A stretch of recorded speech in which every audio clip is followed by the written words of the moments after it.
Welcome back, all of you beautiful broken shares out there. I am Jay from JCP, and I am joined by my lovely co-host Cole. What's Nice to good? be What's back. good? Um, this is an upsetting week for me. And many of you can tell that, but we'll strive through it. We'll keep the show going for all you lovely gentlemen out there. Yeah, it Um, might be a cry POV might be a for you crying two. POV, yes.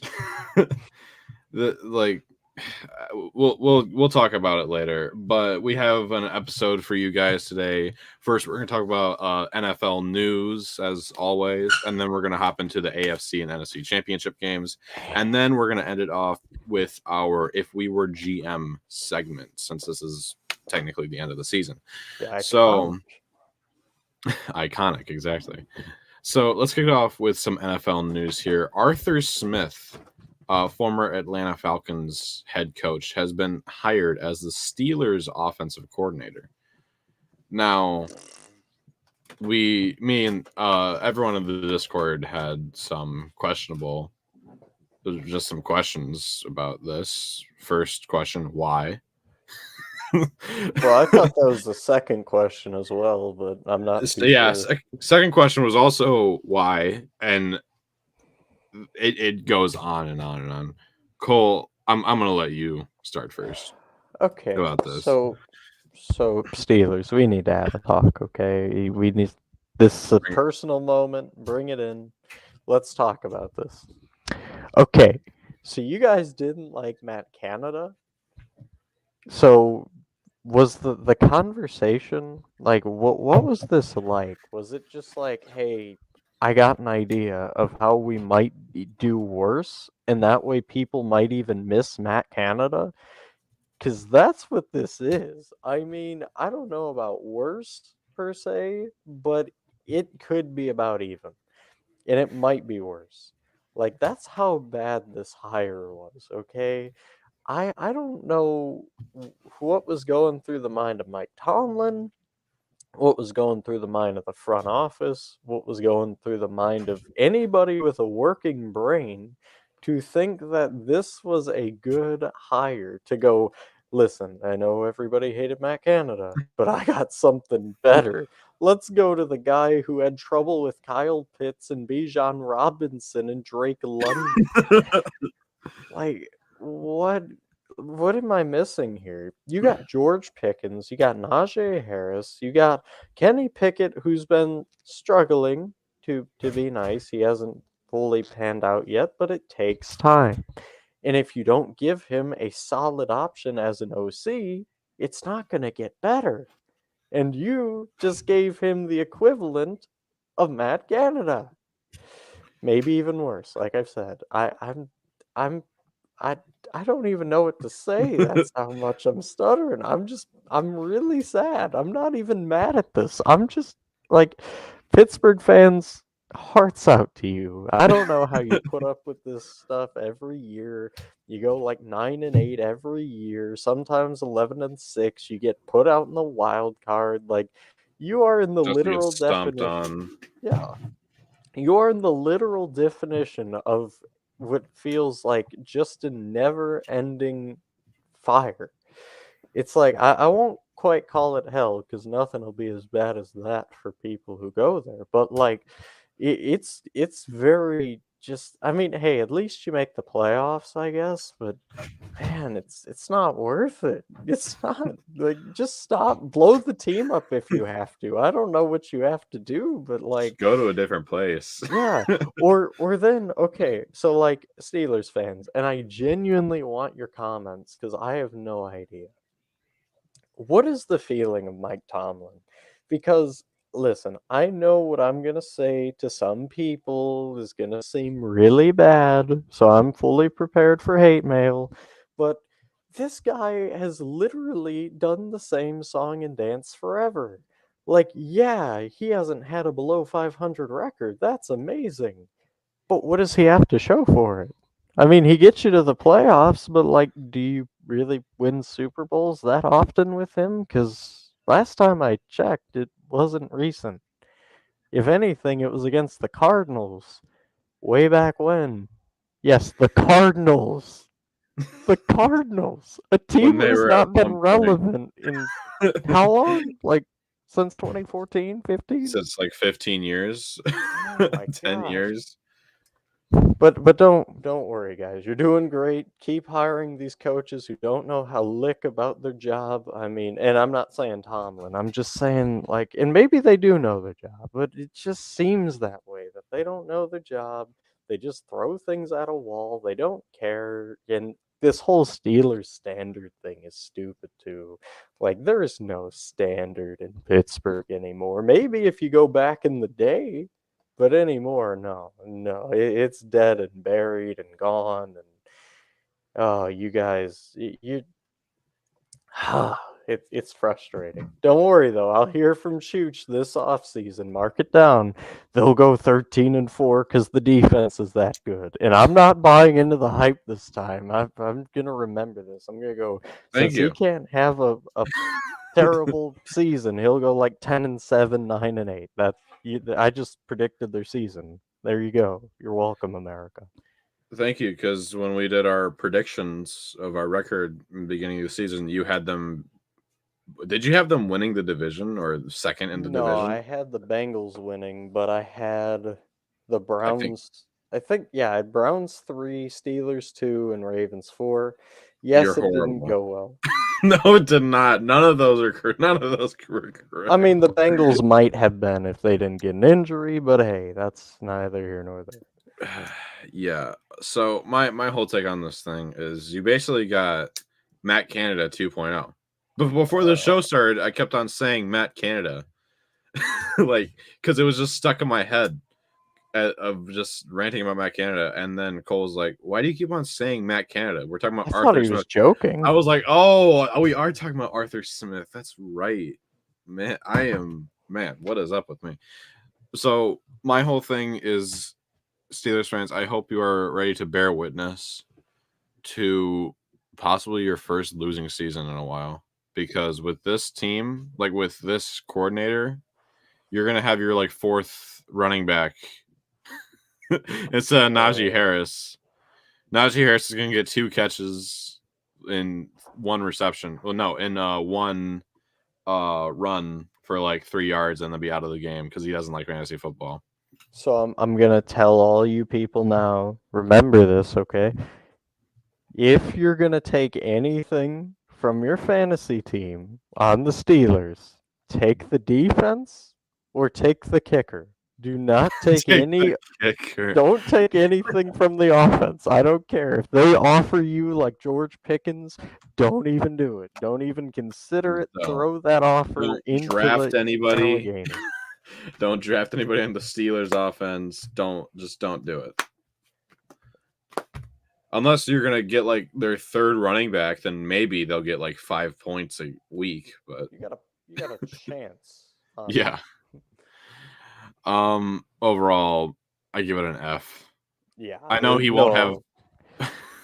no. No. This is not even an F. This is an F minus. Okay. This is like when you turn in like a whole plagiarized thing. Like you go to your friend, hey, can I copy your homework? And then they go, don't make it look obvious. And then you literally copy it word for Word by word. And word. then the teacher gets mad and gives you a 0 for cheating. This is when you use Chat GPT to write an essay. And above the paper it says, "We noticed AI in this paper, so Oh. please return it." Oh yeah, this was such a bad hire. I know he won't have much control, like as much control as he did in Atlanta, obviously, because he's not he's not a head coach, he's just an offensive coordinator, but it's still scary. And I Um say this with all truthfulness, like Arthur Smith as a human, I think you'll probably be a good guy. I don't know yet in that. I'm strictly going off of you as a football coach, and I'm just, you haven't been good, okay? This is nothing personal. I wish you the best. Hope you're a really good person. Hope to see you, hopefully in heaven. But as a football coach, no. well, Please for no. me, this is very personal because I had Bijan Robinson on my Oh, fantasy team. Oh And it would no. be so inconsistent. I would have 15 points the next 1 week, which is pretty good, and then I would have like 3. You Was could he have hurt? Kyle Pitts No. too. I can't talk about this any longer. Going on to the next piece of news, and the last piece of news. Mike McDonald, former defensive coordinator for the Ravens, has been hired as the Seahawks head coach, replacing Pete Carroll. It's going to be really weird not seeing Pete Carroll on just on the sideline with them anymore. We seen what Mike McDonald was able to do in Baltimore as a defensive, as just a defensive mind on that team, and they were, I believe, like top 3, if not top 1 in defense this season. So Cole, how do you rate this hire on a scale of a grade? Well,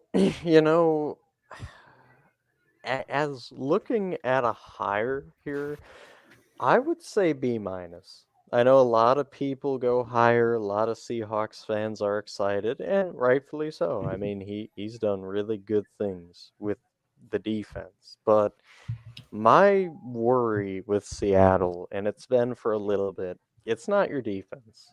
Your defense hasn't been the problem, in my opinion. It's the offense. What is Mike going to do to fix this offense? Is he going to get an elite offensive coordinator hire? I hear Matt Canada's available. No, please don't. I'm kidding. On his Please don't. couch. Watch tomorrow. Matt Canada expected to take place Oh as gosh. the Seahawks OC. Seahawks fans, if that happens, I'm genuinely sorry. But you know, I think that all in all, this is a good hire, and not to mention you got Pete Carroll still in the building. He can still help with certain things, so that's always good to have that capability of another really good option to go, hey, what should I do here? What should I do here? You got that experience. So all in all, I like the hire. To me, the offense has got to be what is answered with this team. And if they can do that, I mean, well, look out for Seattle. He is one heck of a defensive mind.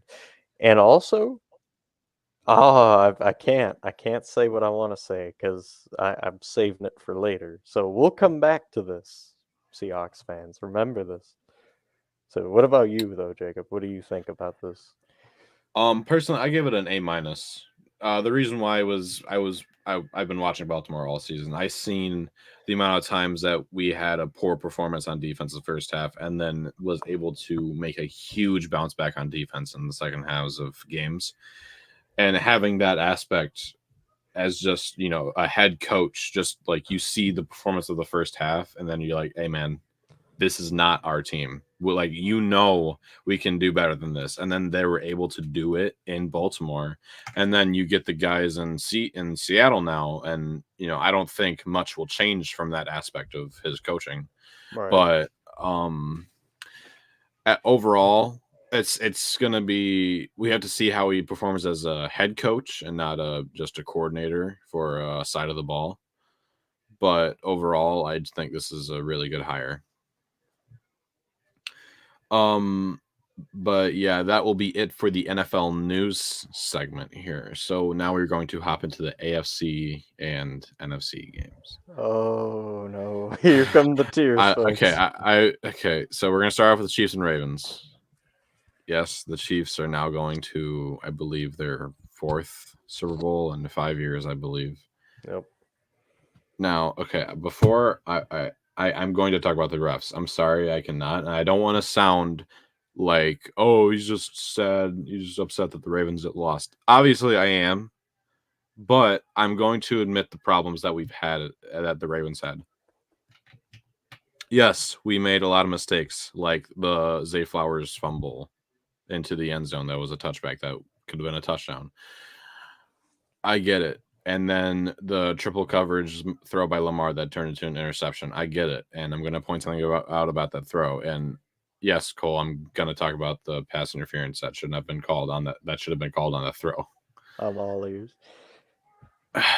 But if you blame Lamar Jackson for this loss, I get it if you can, point a mistake out that he did. If you blame him for this loss, I don't think you should be a football fan. And it's going to be, oh, he's, just trying to cover for his favorite quarterback. No. Okay. How in your mind this Baltimore team was number 1 in rushing? Again, Cole, number 1 in rushing. They ran the ball 6 times. Oh, in the first quarter? No, the whole game. They ran the ball 6 times the whole game. They ran it 3 with Gus Edwards and 3 with Justice Hill. Gus Edwards got 20 yards out of the 3 rushes carries that he had. So what happened? Oh, did he go down? Was he injured? Where's Dalvin Cook? Nowhere to be seen. I don't know why we hired him. I don't know why we picked him up and like this just makes me infuriated. Man. I feel it. Who was our offensive coordinator? Who was he again? It's Todd Monken, I believe. Todd Monken. What in your mind were you thinking to give the ball to Lamar almost 80% of the time? Almost 90% of the time. He's not freaking a football god. Like he's a good quarterback. He's MVP of the league. He cannot be getting the ball 90% of the time and then expect to win when you have the number 1 rushing offense in the league. God, like that was the most infuriating part about me. No, second most infuriating about me. Because besides that interception, he possibly did better than Patrick Mahomes. 20 out of 37, 272 yards and 1 touchdown. Patrick Mahomes got 30 out of 39 for 241 yards and 1 touchdown. Lamar had the interception and got sacked 4 times, though. It's baffling to me how people can think that, it's Lamar Jackson's fault for losing this game. He threw the ball to himself, Cole. And I know when I showed you it, you're like, oh, Burrow, Mariota. Burrow, Mariota do that. Yeah, cool. That's happening now. I don't know how you. I think even Stenson Bennett did one time, if I'm not mistaken. That touchdown that Lamar got in the first quarter, like that one that we watched. Oh, that was awesome. It was beautiful to see. That's what prime Lamar Jackson does. And all that praise that we were giving Mike McDonald in the middle of the season, oh, he's adapting to Lamar Jackson instead of trying to put him into this place. He's learning while the game goes on. All that thrown out the window. Oh, you into mean Todd freaking Todd Monken. Sorry. You're good. Todd Monken. All that praise just thrown out the window. I have a Lamar Jackson jersey right there. I'm not. It's a head scratcher for me. So, any positives before we want to talk about the referees in this game, Cole? Well, I'll give negatives. My take about this game. Yeah. So, first off, you gotta give credit to the Chiefs. I mean, look, they were doubted all year, and they've won. So first and foremost, give credit where it's due. Second, this was baffling. Like, you're the number 1. I'm talking for Baltimore here. You're the number 1 team, as you just mentioned, Pizza, in run. That's your game. Run the ball, grind the clock, play that style, and break the defense. That's what you're known for. You want to know the time of possessions? How long? Kansas City had 37 minutes and 30 seconds for their time of possession. Baltimore, out of 60 minutes. Baltimore had 22 minutes and 30 seconds. You're going to tell me that in the most important game of your season to this point, because it would have been the Super Bowl, you're going to run away. See the pun there? Run away from what you've been doing all year. Does that make sense? Because to me, it doesn't. You No, got, not a lick you of know, sense. exactly. Like, you got an offense that is literally based on, okay, there were games, and you can go back and look at the stat sheets here, of Lamar only having like 24 passes a game, and it was successful. So, why did you get this inclination that Lamar needs to throw the ball on every play? You know how many he had this game, Pizza? 20 out of 37. Yep, Or 37 attempts. yeah, 37. 37. And like I said, you were lucky if you saw 25 plus throughout the whole year. That's a big difference. And I don't want to hear anything about, oh, well, they were down 17-7. It was still the third quarter. You can still call your offense. You don't have to go in hyper sprint mode. See, this is what makes me upset about modern day football, especially with coordinators. Like, all of a sudden they get into this mode of like tunnel vision. They see the scoreboard or they see the time ticking away and they go, oh, I better just start chucking the ball when my whole offense was like ground and pound. Why? 15 minutes in the third is a hell of a lot of time. And even before then, you had the whole game. Say you were down, which you were. You were down in this game. Okay, run the football. Like, this isn't rocket science.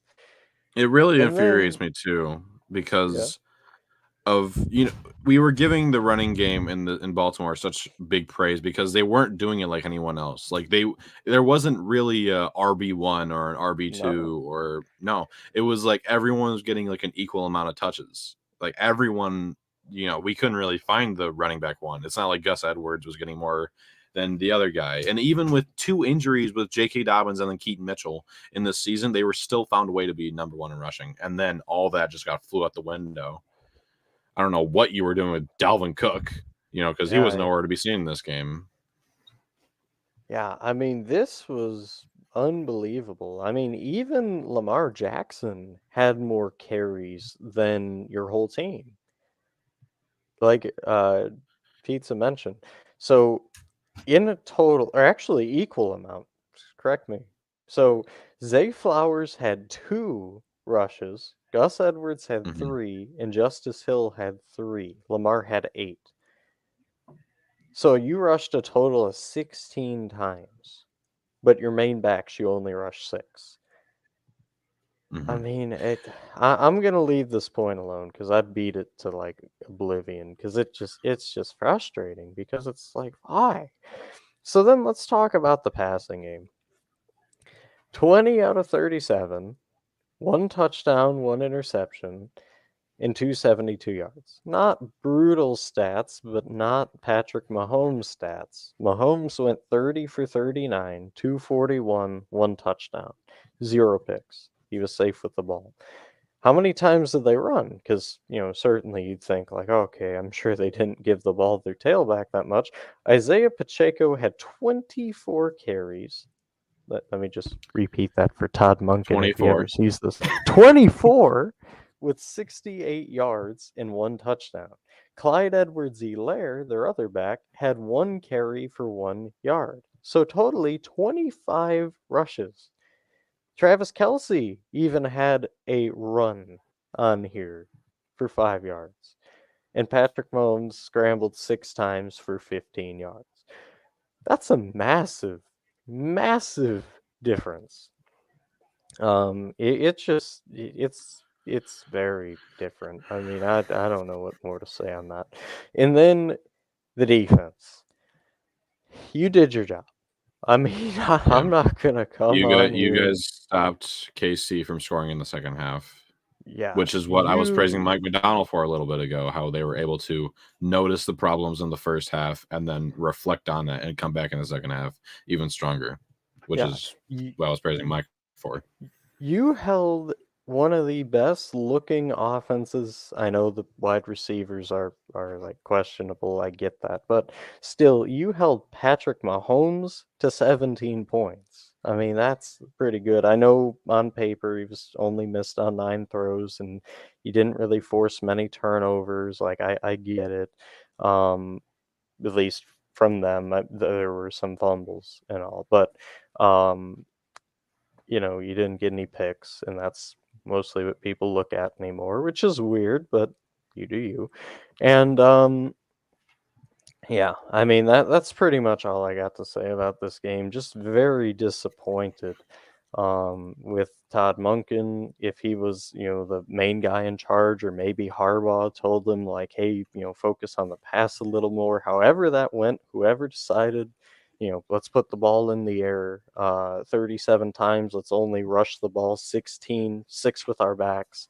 Yeah, that person needs a talking to.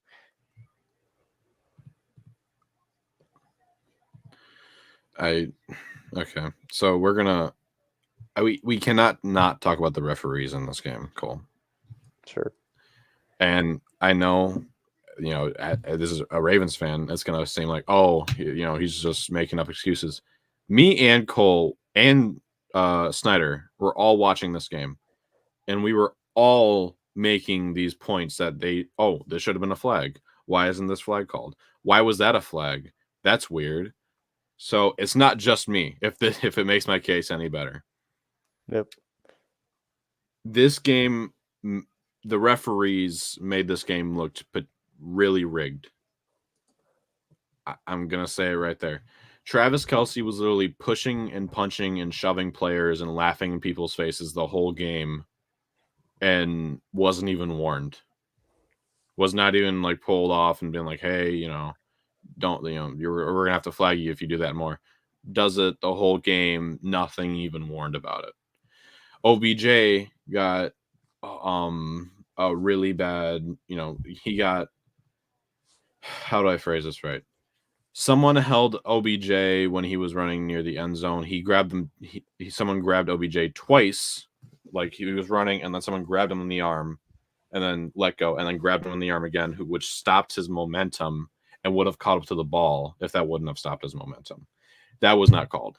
Isaiah Likely got pushed in the back of the end zone on that Lamar Jackson interception. I get it was a triple coverage, but I'm going to go on a limb here and say even if he was not pushed to the back of the end zone, it could have been a different story. I'm not going to say 100% because I don't know, but it could have been a different scenario if he was not pushed in the back of the end zone. And then you have the Zay Flowers taunting. I get it. It looks bad how he like grabbed the guy's shoulder and pushed him down and then did that. But when you look at what the Chiefs players were doing all game, it's like that's a little favoritism, is it not? You also have Isaiah Likely running a route and then literally getting pushed to the ground, and then Lamar Jackson had to throw the ball away because no one was open because Isaiah Likely was on the ground. Nothing was called then. And I think whenever the Ravens did, the Ravens did get a good flag. They got that roughing the passer call when Patrick Mahomes really got punched in the face. Oh yeah, that yeah. But they also got a roughing the passer call from Jadeveon Clowney when he tackled Patrick Mahomes, like, what would you say, like a second after he threw the ball away, and that was called roughing the passer. I was gonna say that one I didn't get to see because I was doing something and I came back. I might show you later, but that was called roughing the passer. It was really like, and then that was called roughing the passer. If I was going to describe it to you anyway, it's just upsetting. And yeah, near the end of the game, that Roquan Smith, literally just jumping the line and bringing that guy to the ground. That was funny to see, but it was still upsetting. And I have to point that out because if I don't, it's not going to be heard, and I don't hear anyone saying it. I hear YouTubers of like people who cover NFL games on YouTube say it, but I don't hear anyone at ESPN saying that this game was heavy favoritized, especially only a couple days before this game. The NFL hand selected the referee of this game, and this referee was known to have away games have an advantage. Like he has a significant increase of away games winning games. It's Yeah, it's just really upsetting to see. it's sad to see Refall take such a leap because the worst thing about this is nothing is most likely going to get done about it. It's so stupid because you know you could do anything if you were a Chiefs player. It felt like, and you could get away with it. Like I know there It are some really did. technicalities. It felt Like like if you were wearing red, white, and yellow, and you're not a 49ers player, because I know they wear the same colors. If you weren't, if you are wearing red, white, and yellow, you might as well do whatever you want because you're not going to get called for it. yeah. Yeah, and then just like Travis Kelsey, man, like I understand being cocky, I understand being emotional during a game, sure, but to be that way during a game, just like to be unnecessarily bad. It seemed like every play he's like jawing or okay, every time they showed him, at least I should rephrase that. He's jawing with them, he's like pushing them, he's like doing whatever he wants and he's laughing. And it's like, dude, how does your brother, Jason Kelsey, like one of the coolest people when In we the get to see NFL, him, yeah, like what we see of him at least, and you're out here like representing the brand of Kelsey like this, and like I don't even care that you won. I care more about the influence that people put on you, which again is kind of sad in itself. If you're a little kid looking up to Travis Kelsey, I mean, whatever. But um, it, that's the motivation you're going for, and maybe some kid's gonna see that and he's gonna go, oh hey, Travis Kelsey does this, why do I get flagged for this, why do I get looked down for this, why do I get talked badly about this? um that's what you get when you put your faith into a man of who's just another mortal, just a guy who's playing football who doesn't act in the best way like people used to with Babe Ruth and so many other people. That's why I'll always choose Jesus Christ because he didn't do that stuff. But other people will. And it's sad. Wake up, America. what we've seen even before the game, the stuff with Justin Tucker. If you haven't seen it, Justin Tucker and was on the Chiefs where okay, before the game, Justin Tucker was warming up where the Chiefs players were, and Patrick Mahomes was like right next to Justin Tucker's tee. And the tee has to be by that area.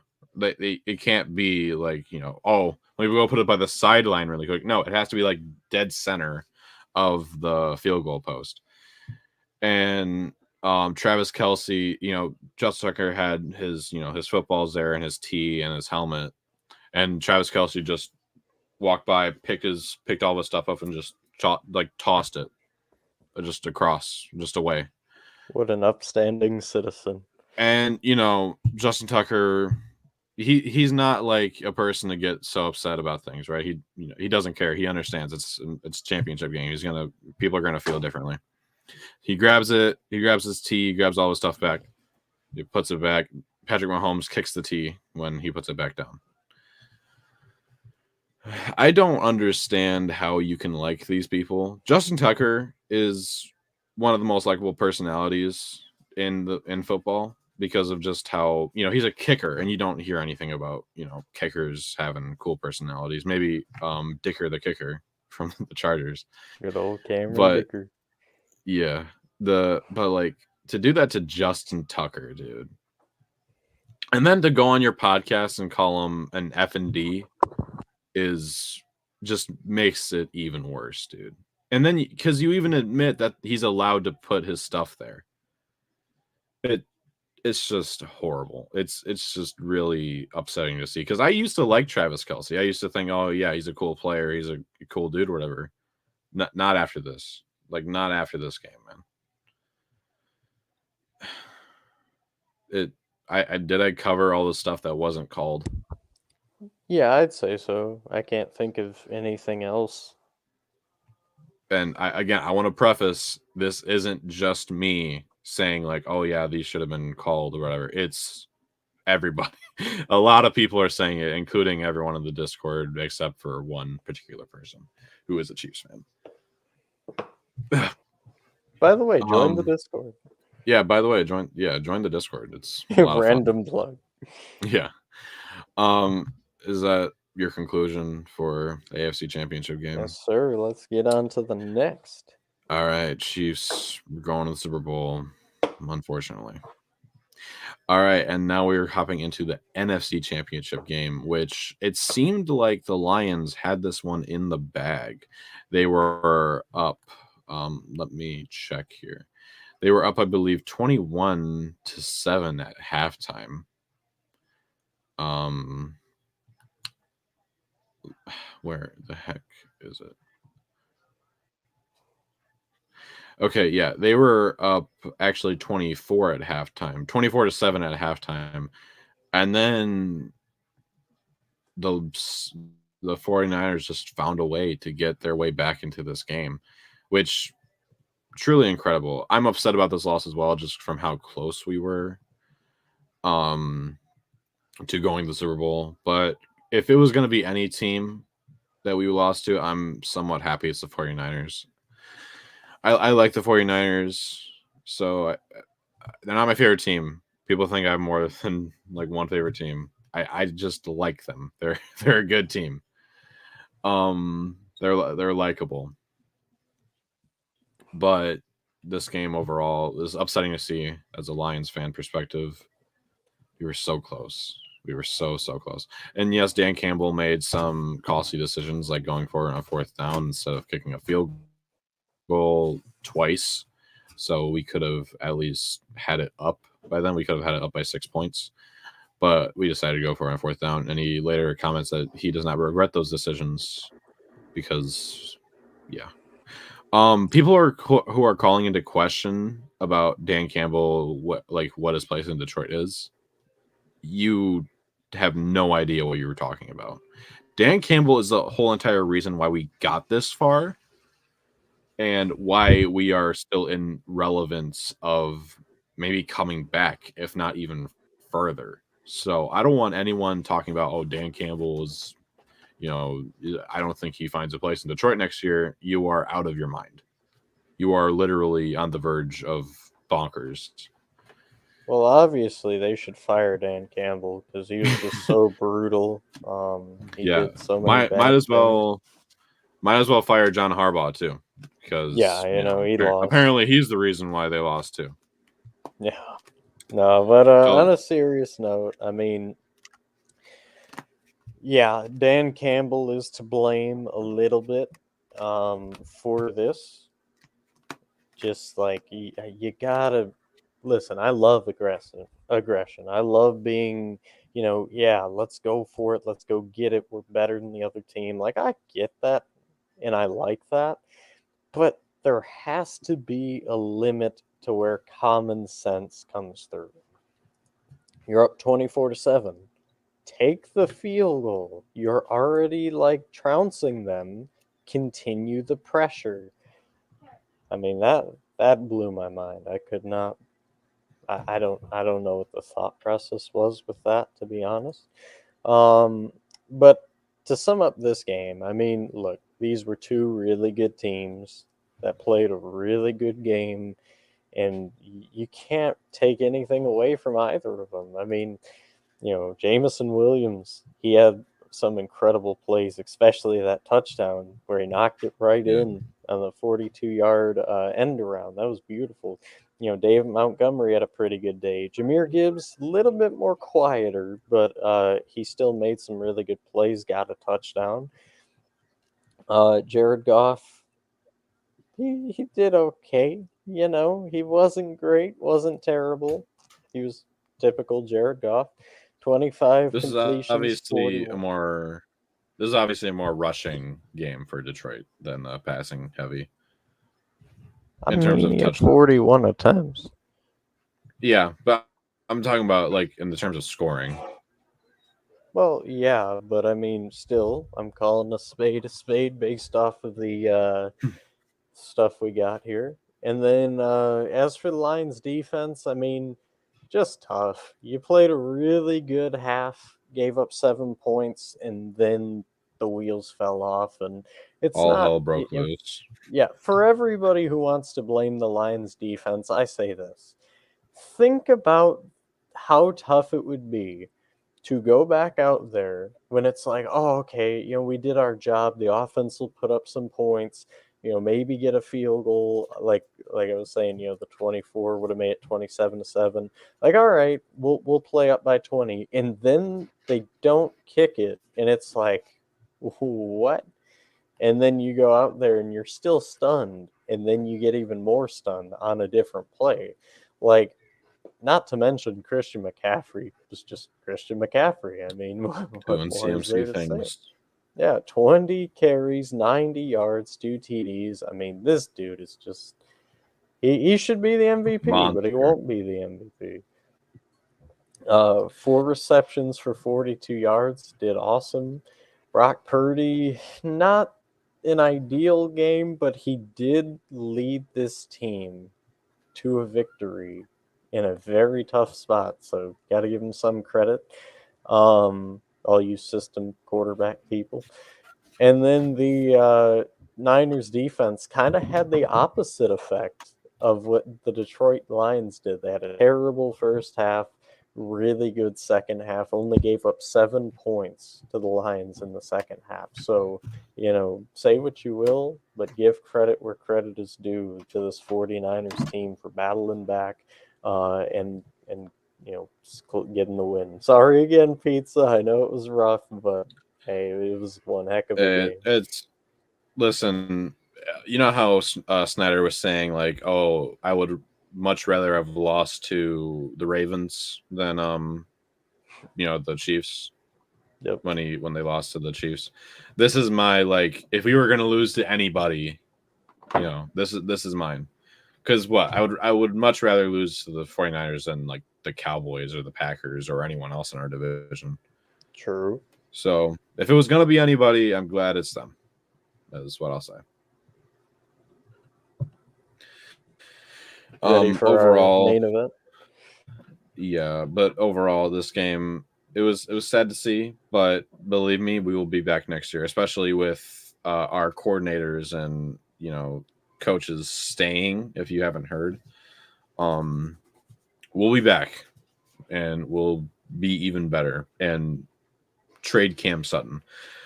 going Oh no. going into our last segment of the day, we are going to go into if we were GMs. Basically, if you don't know how this rule, if this segment works, we're gonna pick a couple teams, and we're gonna basically say, oh, if I was in charge of this team, I would make this trade. I would look for this in the off season. I would pick someone up in the draft. Whatever, I would do anything basically. Right. Cole, why don't you start us off? So I had an idea for this segment, and I wanted to bring it up live on air because why not? All right. How You'll about be I fired if I go? don't like this. Yes, yes. How about I go? One of mine because I did two and you did two. So Okay. how about I do one of mine, then you do one of yours, and then I'll do my last and you do your last. Okay. I like that. All right. So I'll start off, and my first team is the Seattle Seahawks. This was what I was talking about earlier in the show So about you the are Seahawks. Mike McDonald. You are Yes, now Mike McDonald. I took his spot. We're good, no questions.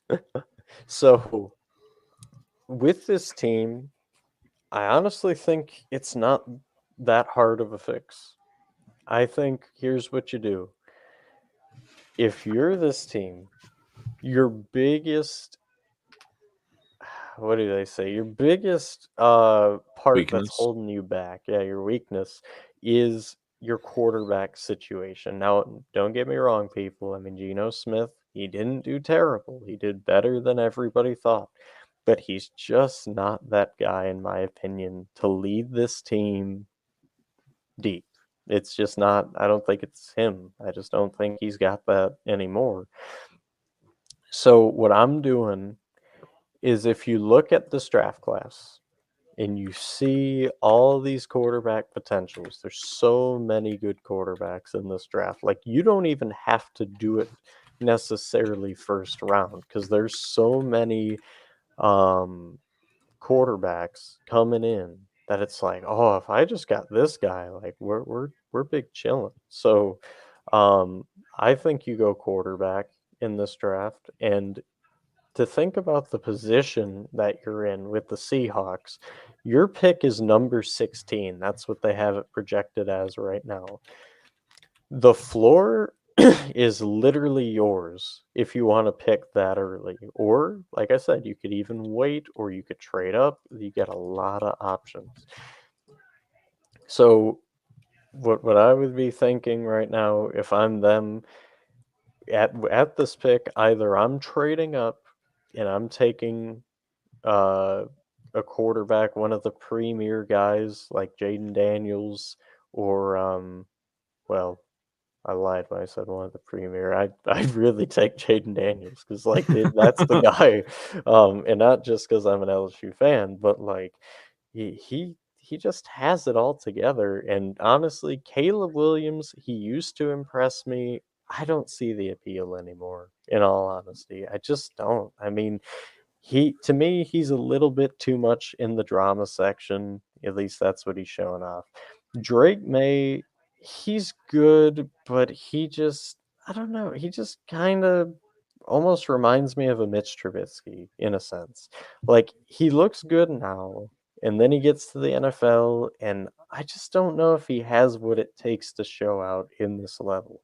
I think Jaden's the most ready. So if I can't trade up, can't get Jaden, I'm waiting till like a little bit later on, and I'm taking Sam Hartman or Jordan Travis.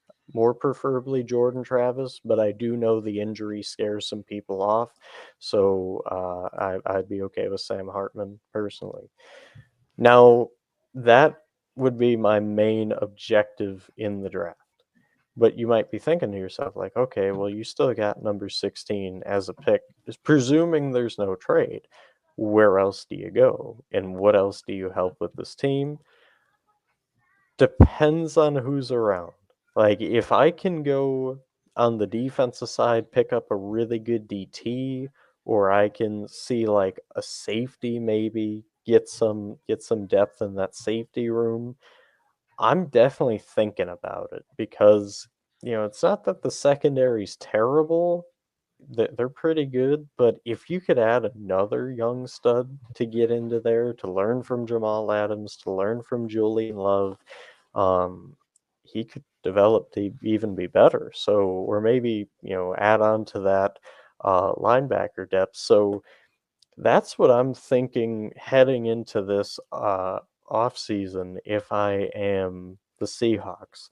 I know a lot of people were concerned about the O line. I'm not too concerned about it. I don't think it's as bad as people think. I mean, you got Charles Cross, he's a stud and he's young. You got Damian Lewis, who's pretty substantial. He's pretty good. Then you got Anthony Bradford, another good player. Olu, I for not pronouncing that last name, but like he could come in and he was okay. Like there's a lot of people. Abraham Lucas out of Washington State, who's developed decently.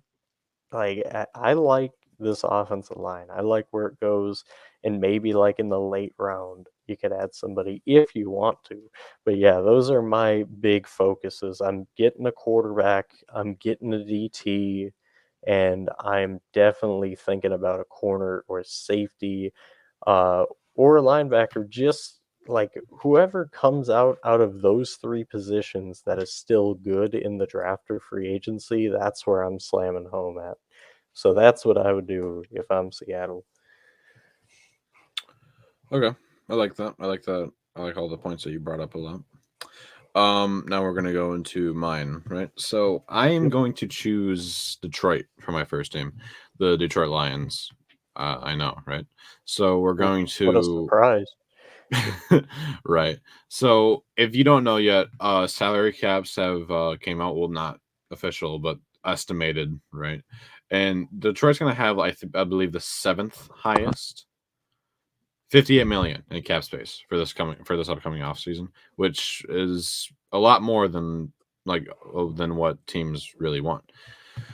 So what does Detroit do with all this money again in the offseason? Definitely defensive players. If you want to pick up a solid, maybe another wide receiver to solidify this wide receiver core, I don't blame you per se, but defense is definitely the biggest need in terms of depth in this team.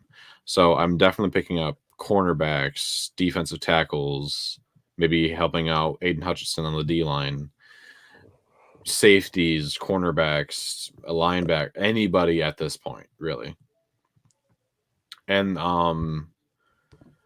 because you have the money for it. You have the seventh most, and I don't know who has the first, but I know who has the fifth, which is my next option, with my next choice for if we were GM. So we're gonna, and then when it comes to the draft, what has Detroit been struggling with the whole thing, like the whole season, really? Defense is Yep. the answer.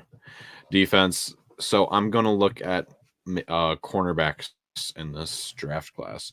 Detroit currently has a later round pick, I believe, around the the late 20s is what I'm gonna assume. Um, so I'm definitely looking at cornerbacks, maybe some safeties, and in terms of who you keep, 29, by the way. 29th, right? In terms of who you keep, because there are a lot of contracts coming up, definitely keep Jared Goff.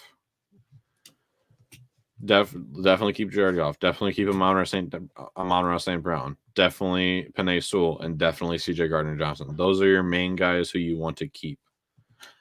So, and trade Cam Sutton. Please trade Cameron Sutton.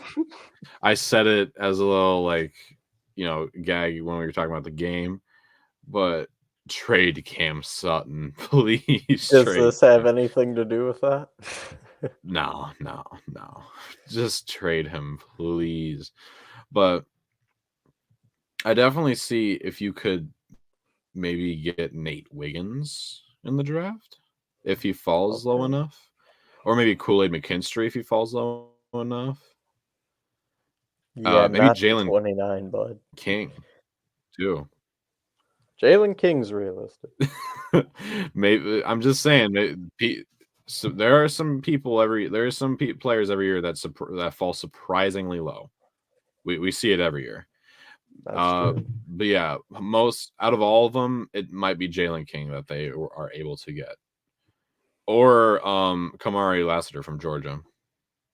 Ooh, that's a solid pick. Yeah. So I'm definitely looking at cornerbacks when it comes to the draft because you always need help with corners. It's Detroit. And in the second round, I'm hopefully picking up another defensive player, maybe linebacker or right end to help out Aiden Hutchinson on the other side of the D line. So yeah, that's my overall that's my overall Lions rebuild, if you would say, for if we were GM. All right. Well, I mean, I like a lot of the ideas you have there because I think that it uh, really addresses the needs of this Lions team. So, bravo to you, good sir. That's all good. Now, my next one and my last one for this segment is the New England Patriots. Ooh, I'm already how gonna hear lovely. some people reeing about this. They're perfectly Where do we fine though. go? They have Tom Brady. Oh my gosh. I wonder if there are some people out there who genuinely still think like Tom Brady, maybe for like another nation or something that's like, oh, Tom Brady, what happened? But He's gone. but so He's 98 years old now. my answer to this team is very simple. I'm looking because I know people again, they get upset about this. They go, well, we need a quarterback first. No, you don't. No, you don't. Listen, Mac Jones is not good.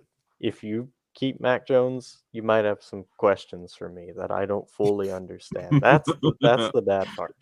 But you got Bailey Zappi and Nathan Rourke on your roster who are incredible quarterbacks, okay? I say incredible because they are that good. And if you disagree with me, that's fine. We can have a whole conversation about it. I will debate you on this. Like I'm dedicated, okay? These two are really good. I got to watch Rourke at Ohio, and he wowed me because like how are you gonna be good at Ohio University? Not even Ohio State, like the Bobcats. Yeah. And then on top of that, you got a really good player out of Western Kentucky who like broke Joe Burrow's record. So I'm begging you once again, get him some help. This is where I come into play. In this draft, you have two really good situations to get two really good wide receivers. Okay. Starting off in round one, you got the third pick. Now, I know everybody's going to be reeing when I say this. They're going to be like, pick Marvin Harrison Jr. Ah. Okay, Marvin Harrison is not better than Malik Neighbors. I'm sorry. Facts are facts.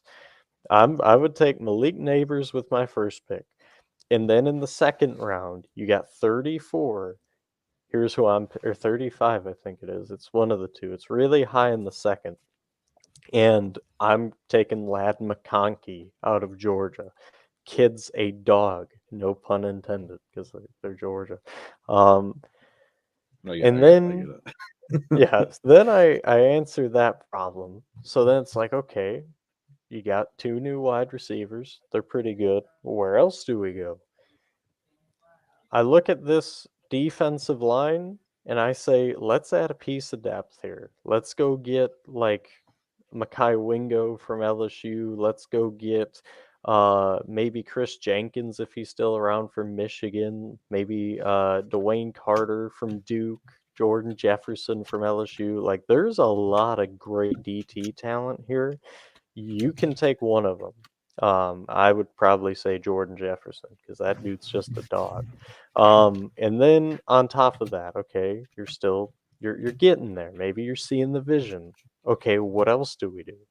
I think you get another offensive lineman, add another piece to that, and then you cap it off and you get another linebacker. Because listen, okay, Matthew Judon is your best linebacker, and he's 31, all right? Like, he's getting up there. If you could address him with a younger guy to learn from him, he'll be good.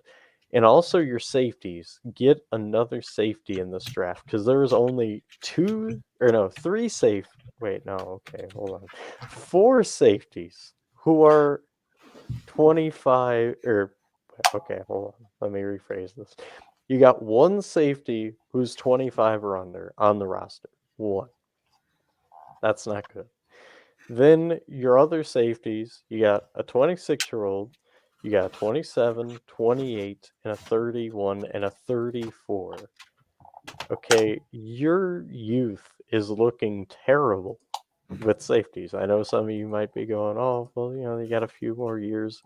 No, just get a someone who can sit, who can listen, who can learn. And I'm telling you, I think it would pay off in the long run. So those are my changes with the Patriots. Okay. I like that a lot. I like how you desist from getting a quarterback right away, which is what they're probably going to do in real life. Instead of doing that, you're hopefully looking for the draft next year, and Well, you're getting the route of building the team before you get the wide receiver instead of getting the wide receiver before getting. I'm sorry, getting the building the team before you get the quarterback. Instead, you're looking to build. Oh my god! Let me restart. Most teams just get the quarterback and then rebuild, right? You're looking at rebuilding the team and then getting the quarterback, which is yes, which is that right. is my whole thing is, and it's not even getting the quarterback. Like, I genuinely think that the two quarterbacks I just mentioned, Rourke and Zappy, can be that good. I really mean that. I'm not saying this is a sympathy, whatever. Just get them some help. If you can get them better protected, get them better wideouts who actually aren't like old guys who have stones for hands, um, you could do some damage with these two. I'm just saying. Right. All right, and time to go to my last team, which will be the last team we'll talk about. I'm gonna take the Chicago Bears, which I know is kind of weird, Detroit and then Chicago. I know it's kind of weird to talk about, but the biggest question when it coming into this draft is, not in terms of who's going to go or anything like that, is what will Chicago do? Because they have the number one overall pick from the Panthers, and then I believe don't they have like the fifth or sixth or something like that? So that's the pick that's been bouncing around like crazy as of Yeah, recent, but it finally came to rest on, if I could ever load my computer, give me 1 second, folks. Sorry. It came to rest on, oh, come on, number 9. There you go. number So nine. 1 So and you 9. so Chicago has the number 1 and 9 overall draft pick in this class. So, and the biggest question is, what do you do? Do you trade away Justin Fields, even though he's probably going to come off a really good? He's probably going to get really good next year, and it's just the team around him that has been pretty horrible as of late. Um, and the Chicago team is looking up. If anything, they have good salary. They have good people around them. They could just use a couple more better new coaches.